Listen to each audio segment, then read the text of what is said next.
Welcome, everybody. I'm going to be talking about Marxist theory. So I'm not a historian, not a proper one anyway, and I know this irritates some people, historians usually. They have a tendency to think that only historians have the right to talk about historiography. So what I'm about to say will probably annoy the real historians amongst us. So I do apologise for that. But I hope it's interesting nonetheless. I've got a plan. I'm going to make a few introductory remarks. Then I'm going to say something about the concept of a social formation and its significance for us, whoever we are, Marxists or more generally. Then I'm going to look at some criticisms of the concepts which have been presented first by Ellen Meixens-Wood and then by Jairus Banhaji. It's always a bit difficult talking about somebody's views, especially if you're going to criticise them when they're present in the room. This reminds me very much of Annie Hall, you know, Marshall McLuhan, and the debate between Woody Allen and Diane Keaton about McLuhan's work when he's standing in the cinema queue just behind them. It's a very strange situation to be in, so I do apologise, Jack. I'm going to be kind to me anyway. Okay. So let's just make a few introductory remarks.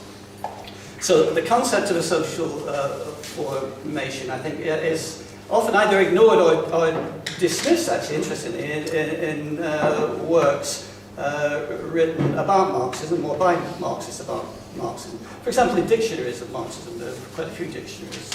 Some of them don't even have an entry, actually, on social formation. Others do, but it's very brief. And I think usually it's dismissed.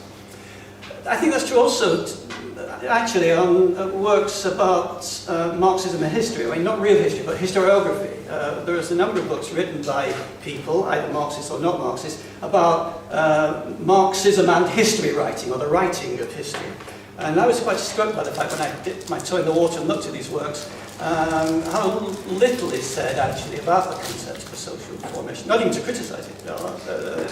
It seems to have been largely ignored in the writings of that time. So this is interesting, and I wondered why. And one possible reason, of course, is that the concept is associated with French structuralism, especially, of course, Louis Althusser. And it's often been criticised for that very reason by a number of people. I hope you can see these. I'm not going to read them out, not usually anyway, I don't have time for that. I've got some quotes on the slides just to show you that I'm not making it all up. There is some evidence, at least, to support the claims that I'm making. Here's an example. This is taken from the book British Marxist Historians by Harvey Kay. I think Althusser has practically nothing to say to historians, which is an interview with Eric Hobsbawm. A quotation from that interview, which is reproduced by Kay in his book. And of course there's disagreement on the question of whether the concept can or cannot be found in Marx's own writings before Althusser and French structuralist Marxism in the 1960s. Some people say that it can't be, others said they can. I think Eric Hobsbawm actually clearly thought that it could be, that the concept is present in Marx's writings, especially in the Grundrisse, if only implicitly, and he published a volume actually of the extracts from Marx's Grundrisse in order to substantiate the point. So basically what I want to argue is that the concept is in Marx. It can be detached from any associations that it has with Louis Althusser. Thank goodness, I'm not an Althusserian. I don't have a great deal of time for Althusserian Marxism. And it's actually a useful concept for Marxist historians. And I say that even though I'm not a historian. So I think, you might not like me saying that. I'm the right to say it, but anyway, that's what I think. All right, okay, that's the plan. So let's say something about the concept and its significance. Well, first point, it's actually Etienne Balibar and not Louis Althusser, I think, who's responsible for introducing the concept in the early 1960s. According to Balibar, there are two key features, I think, associated with the concept of social formation as he understands it. The first is the idea that in any given society, at any given time, in any given social formation, there's more than one mode of production in play, or as it were, present. There's a quotation from Balibar's contribution to reading Capital, and it is Balibar's contribution where this distinction is introduced. It isn't actually Louis Althusser. So that's the first point, the idea of overlapping or modes of production, or the articulation of modes of production, or a combination of modes of production. The word that you use probably does matter, but you get the basic idea.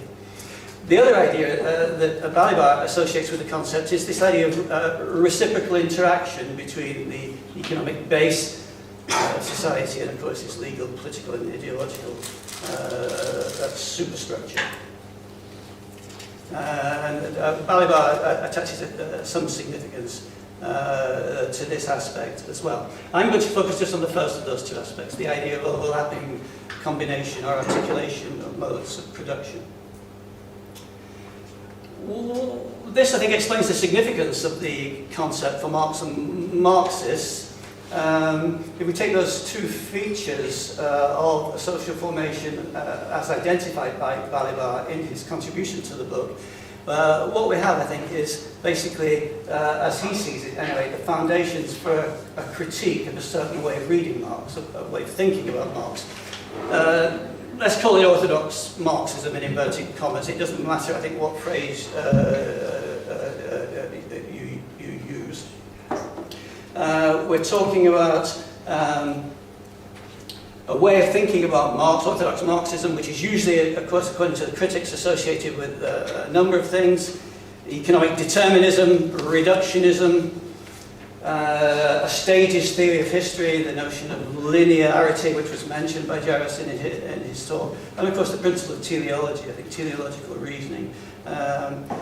This is a reading of Marx, of course, which is usually associated with the preface to Marx's contribution to a critique of political economy, which was, of course, published in 1859. And all of those features of this sort-called orthodox reading of Marx, I think, are present in that very short text.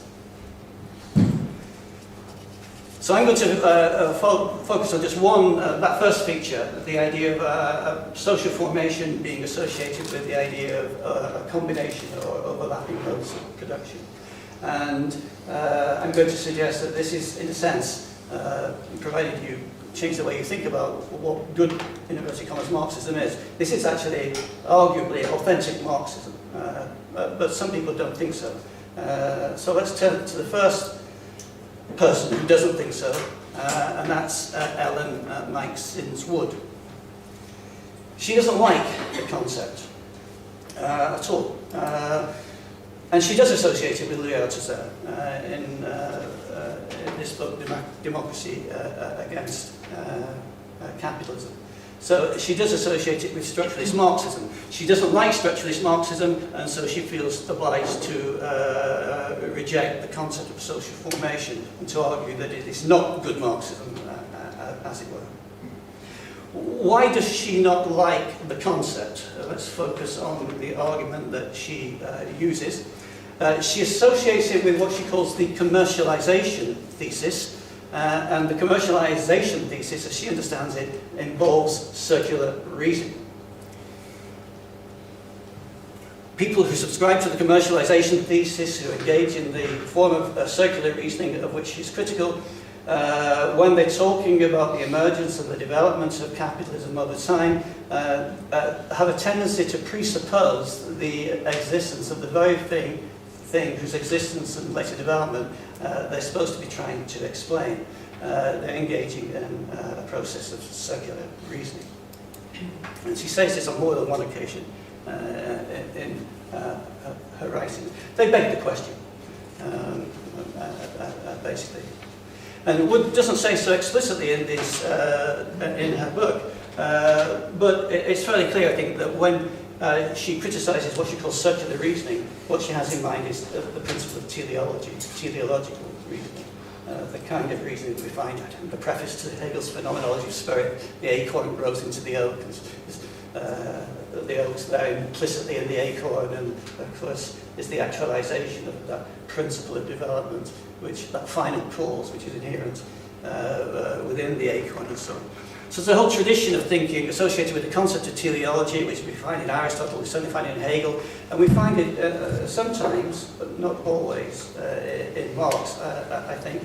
And Wood is critical of that kind of reasoning. So that's basically the argument, or at least the one I've identified for discussion. How could we possibly reply to that criticism? Well, I think we can do so, I think, by distinguishing between capitalism as a mode of production on the one hand and capitalism as a social formation on the other. If we do, then the circularity is removed. The thing which is presupposed at the beginning of the process, as it were, is the capitalist mode of production, and that's used, as it were, or an appeal to the concept is used in order to explain the emergence and development of something else, also capitalism, but in that case, capitalism as a social formation. So it seems to me that the reasoning underpinning Wood's view that those who employ the concept of a social formation engage in circular argumentation is only circular because Wood herself does not make the distinction between capitalism as a mode of production on the one hand and capitalism as a social formation on the other. If we do make that distinction, the circularity is removed. This is not a problem, as it were, for people who do make that distinction. It's only a problem for Ellen Meisner's Wood because she declines to make that distinction. Paradoxically, actually, Wood concedes in this book that Marx himself makes the distinction between capitalism as a mode of production and capitalism as a social formation, if only implicitly, in both the Grundrisse and in Capital. For example, Marx talks about capitalism emerging locally, sporadically, gradually in the pores or the interstices of feudal society. There are a number of passages in the Grundrisse in particular, which is a text that Wood highlights, where Marx talks in this way about the emergence of the capitalist mode of production and its later development over time. So the language of pores and interstices and capitalism as a mode of production emerging within the social formations of European society in the medieval period, the late medieval period, is there in Marx's writings. So the idea of manufacturing capital, in this case, developing sporadically and locally, is there, according to Marx, in the Grundrisse. Capitalist trading capital, he says, or as money capital appears, where manufacturing capital is not yet a predominant element of societies, he says, in the Grundrisse. And this passage in particular seems to me to be of some interest, although we come across the first beginnings of capitalist production as early as the 14th or 15th century, of course, in and around the Mediterranean. The capitalist era proper, as it were, dates from the 16th century. And I take it, in my opinion anyway, the best way to read this passage is to insert the notion of a social formation into it. We come across the first beginnings of capitalism as a mode of production as early as the late 14th or early 15th century in around the Mediterranean, but it only makes sense to talk about societies becoming capitalist overall, capitalist social formations, from the 16th century onwards. In other words, when this mode of production has grown, developed, expanded, and has come to be dominant in comparison with other modes of production alongside of it. So the idea of a social formation and the distinction between a mode of production and a social formation seems to me is very helpful when we're trying to explain and understand what Marx has in mind when he says what he says in the quotation that I've just given to you. in my opinion, if we don't make the distinction between a mode of production and a social formation, it's actually quite difficult to make sense of the transition from feudalism to capitalism. Maurice Dobbs says in his book Studies on the Development of Capitalism that some people have difficulty understanding the period of the transition because it seems to be the case that within the period of transition we have a mode of production which is neither feudal on the one hand nor capitalist on the other. How are we going to make sense of this situation? Is there some third mode of production which is neither feudal nor capitalist? If so, what is it? And so on and so forth. There are theoretical problems, I think, which are raised here, and in my opinion anyway, a good way of solving them, or approaching the attempt to solve them, is of course to acknowledge the presence of more than one mode of production within a social formation, a society in transition, and so on and so forth. It's very helpful, it seems to me. It's not a hindrance at all, it's actually a help for understanding what's going on in Western Europe in this period of transition, especially in the 15th and 16th centuries. Interestingly, Wood acknowledges that it's not only Louis Althusser and Etienne Balibar, but Marx himself, who talks about, who uses the language of pores, instances, and the gradual emergence of the capitalist mode of production in feudal society. There are several points where she acknowledges this, actually. It was Marx, after all, who first spoke of fetters and interstices, she says, at one point in the book. Marx is very much a part of this tradition, she says, that I'm criticising. He too, at times, tends to beg the question by presupposing that capitalism is the cause of itself, as it were. He too engages in the kind of circular reasoning that she doesn't like.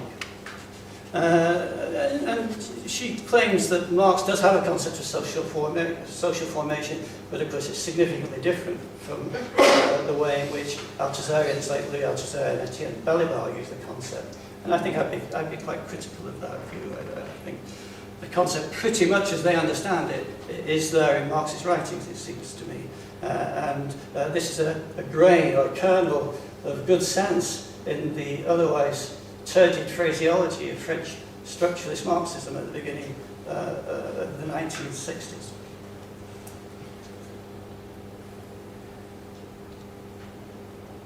Okay, let's move on. So, my apologies to James. Jairus Banerjee does not like the concept of a social formation either. In his book, he presents several reasons for objecting to its use, like 5 or 6, so I certainly can't focus on them all, so my apologies for that. I'm just going to pick out one and say something about it. I'll try to explain what the critique is, and then a possible response that might be made to it. So the critique is this. Jairus argues that it's not possible to adequately grasp the complexities of history using a theoretical framework which deploys the concept of a social formation. His reason, basically, I think, is that this is too crude. This involves, in a priori way, I think Jairus uses the word scholastic at times, of people who do this, imposing upon the complexity of history a schematic pattern which is assumed to be valid a priori. It doesn't pay sufficient attention to the nuances, the complexities of that history. It's not sufficiently empirical, basically. The people concerned are not historians, they just haven't done the work. And I think in the case of Louis Althusser, possibly that's actually true. But possibly not in the case of other people who use the concept.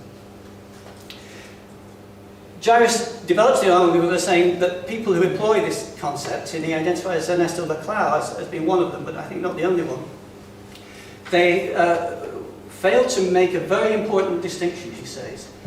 This is the distinction between relations of production on the one hand and relationships of exploitation associated with a particular mode of production on the other. Not only do they not make that distinction, but they also wrongly assume that each and every mode of production is to be associated with just one basic relationship of exploitation. And Jairus criticises Leclau for making that mistake, and I think also, if I remember correctly, Maurice Doll as well. So in his opinion, this is far too simplistic. In your reality, he says, there's a great or wide variety of different forms or types of relationship of exploitation which can be associated with or compatible with one and the same mode of production. So I'll give you just pick out of the book three quotes. So and we will read them. I think we should read them. So capitalist relations of production are compatible with a wide variety of forms of labour, from chattel slavery, sharecropping, or the domination of casual labour markets, to the coerced wage labour peculiar to colonial regimes, and of course, free wage labour. So capitalism as a mode of production is associated with a diversity of different types of relationship of exploitation. Another quote to the same effect. In all of these varied instances of different forms of relationship of exploitation, he says, the subordination of the potters of Moscow province to merchant capital, the production of cotton in the slave south of the United States, the expansion of landlord capitalism in Romanian agriculture or Petrine industry, sugar latifundia of coastal Peru, there was no question of identifying the mode of production according to the character of the given forms or relations of exploitation. Nor did any of these instances involve a coexistence of modes of production. And the last quote, which is rather long, perhaps I won't. This is a comment that he makes about the feudal mode of production in particular in Western Europe. But the same basic idea, we're talking about one mode of production, but within that mode of production, there's a variety of different forms of relationship of exploitation, he says. So let's just read the second paragraph there.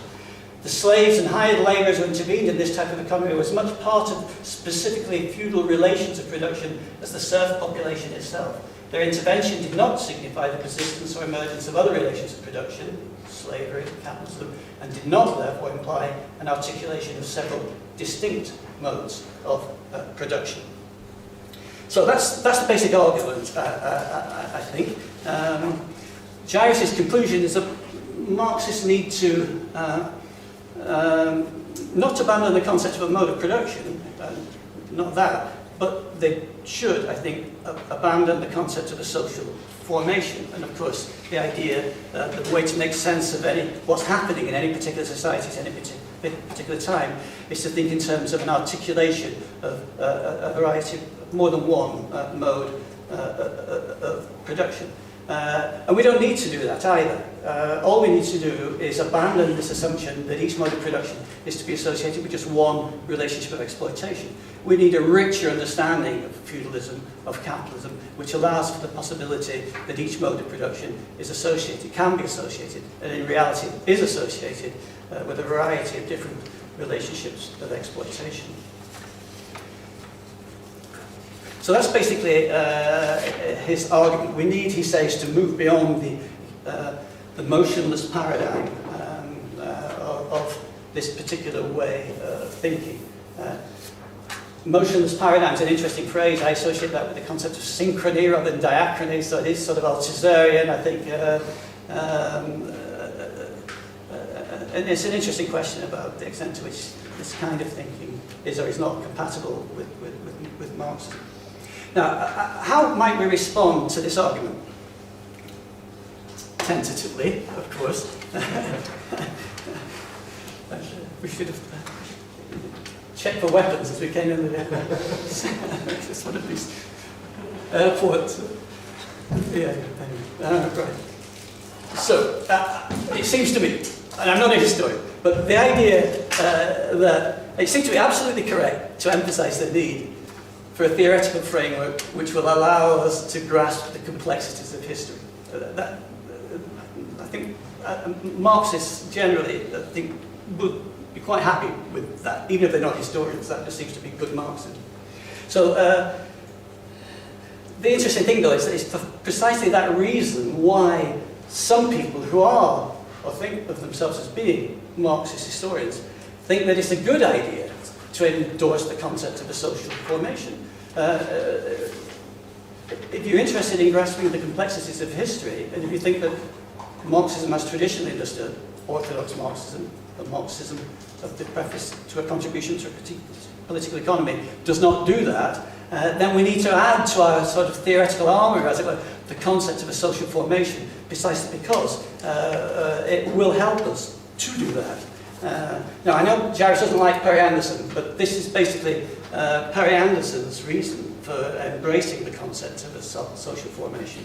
And I don't think Perry Anderson's a particularly strong adversarian at all, but he does like this particular idea. And what I'm interested in is the rationale that he gives in his book, Arguments Within English Marxism, for endorsing a theoretical framework which includes the concept of a social formation. It's precisely because, he says, it allows greater discrimination and complexity in the investigation of concrete societies that it demonstrably permits. And of course, Anderson has used this theoretical framework, particularly to write about ancient Greece, and of course the transition from feudalism to capitalism as well. Now,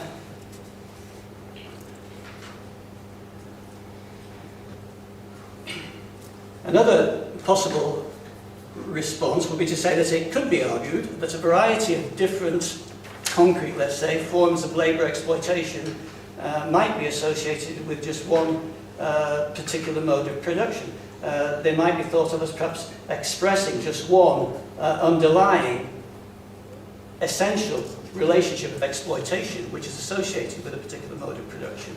So there are different concrete manifestations of something else which, as it were, lies behind or beneath them, which is, in some sense of the term, essential in relation to them.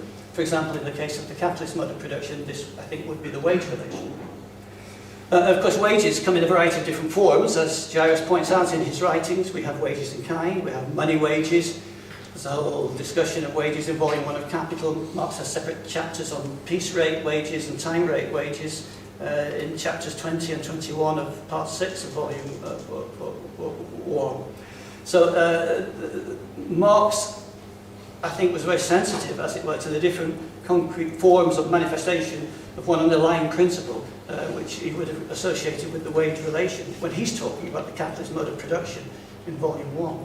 Now, this point, I think, is put very well by Lenin in the development of capitalism in Russia and elsewhere. Now, like Jairus, Lenin emphasizes strongly in the developments of capitalism in Russia the plurality, the diversity of different forms of relationships of exploitation which existed in 19th century Russia, especially in agriculture. He strongly emphasizes in this work the difficulties associated with understanding what's going on in Russia at this time, precisely because of this complexity and diversity. At the same time, however, Lenin insists that although all of that's true, and he doesn't deny it, he, on the contrary, emphasizes it, although all that's true, nevertheless we can actually, he says, underlying that complexity and that diversity, establish a certain essential nature, as it were, associated with different modes of production. Of course, central to his discussion of the emergence and development of capitalism, the capitalist mode of production in Russia in the 19th century, is the idea that we are talking about a society in transition. He doesn't explicitly have the concept which translates into English as social formation, but he's very clear that there are two modes of production together in combination in some way in Russia at this time, one expanding, the other contracting, and so on, and so forth. So there is a certain essential system, as it were, of relations underpinning this complexity of diversity. We can reduce that complexity to some form of simplicity. The problem is not doing that, reducing complexity to simplicity. It's the way you do it, rather than the doing of it. Lenin is very clear that there are just two systems. Of course, he talks about the labour service system, the core-based system, on the one hand, and the capitalist system of production in agriculture, mostly on the other. But he insists that this whole panoply of this whole complexity of different forms of labour exploitation can be reduced in the end to just two. There are two systems in play, he says. The labour service system on the one hand and the capitalist system on the other. These can and are combined with one another in a variety and multiplicity of different ways, and it's for that reason that we get the observable complexity in Russian society so far as forms of exploitation is concerned. So for Lenin, I think it's not really a question an either or choice between focusing on plurality and diversity and ignoring the appearance of things on the one hand and ignoring the essence on the other, or turning it around, focusing on ignoring the plurality and diversity and focusing on the underlying essence, as it were, the essential nature of things which lies beneath the surface. Of course, Marxism, good Marxism, and I guess probably most of us would agree with that, needs to do both. I think that's the message that Lenin gives his readers in the development of capitalism in Russia. Now, so I'm going to do to Jairus what I did to Alan Marxism's work earlier on. It seems to me that the best critic of, or response to that particular argument that I presented to you earlier on, which is in Banerjee's theory of history, is actually Jairus Banerjee himself. And there are a couple of passages in the book where I think he provides his readers with a possible line of argument which might be used to respond to that particular critique. Yeah, thank you. I got carried away, my apologies. That's fine. Okay, here we are. So, this is the first. Lenin's pages on the labour service system in Russia, with their fine distinctions between bonded hire and purely capitalist wage labour, between the leasing of land and the allotment of land to workers as a method of providing the estate with manpower, are a model of how Marxists can restore a sense of complexity to their analysis of exploitation, the deployment of labour. Now, I agree with that, I think that's great. But of course, in Lenin's work, this sensitivity to complexity is associated with an emphasis on the underlying simplicity and the existence of two modes of production in combination or articulation with one another in Russian society, within the Russian social formation. So it seems to me that Lenin's emphasis on these things could be used to defend the use by Marxists of the concept of a social formation rather than to criticise it. And I'll just finish with a point that Jairus makes also about the wage relation. He points out that wages come in a variety of different forms, but nevertheless, underpinning this variety of different forms, we are talking about a wage relation, which in certain contexts might actually be disguised and not appear to be so. And the situation of capitalism in the period of transition, the putting out system, the way in which merchant capital subsumes the labour of artisans or craftspersons or peasant labour in the countryside in this period might well plausibly be suggested constitutes a wage of some kind. This is in essence a wage relationship, and it's for precisely that reason that it's appropriate to talk about the development of capitalism, of course, in agriculture at this time. So I will conclude. I've got about 30 seconds. So what I've tried to show is that the concept of a social formation has no necessary connection to the writings of Louis Althusser or structuralist Marxism in the 1960s. It can be found in Marx's own writings in the Grundrisse and Capital, albeit implicitly. It can be used to criticise Orthodox Marxism, a certain way of thinking about Marxism which emphasises determinism, reductionism, teleology, and so on and so forth. It's not, as it were, tainted by its associations with those assumptions. On the contrary, it was developed, or can be used, I think, to criticise those very assumptions. And finally, it seems to me, although I'm not a historian, so perhaps I've got no right to say it, it seems to me that it is a useful tool, as Eric Hobsbawm evidently thought, and so too did Perry Anderson, for Marxist historians for trying to grasp the complexities of history. I'll leave you with just one quotation from Alex Kalinikos along those lines, where he too accepts that the concept is implicit in Marx, explicit in Althusser and his followers, and that it can be put to good use in historical writing. And I think that, I agree with that. That's summarizing more or less what I think too. I'm going to stop. My apologies for going on.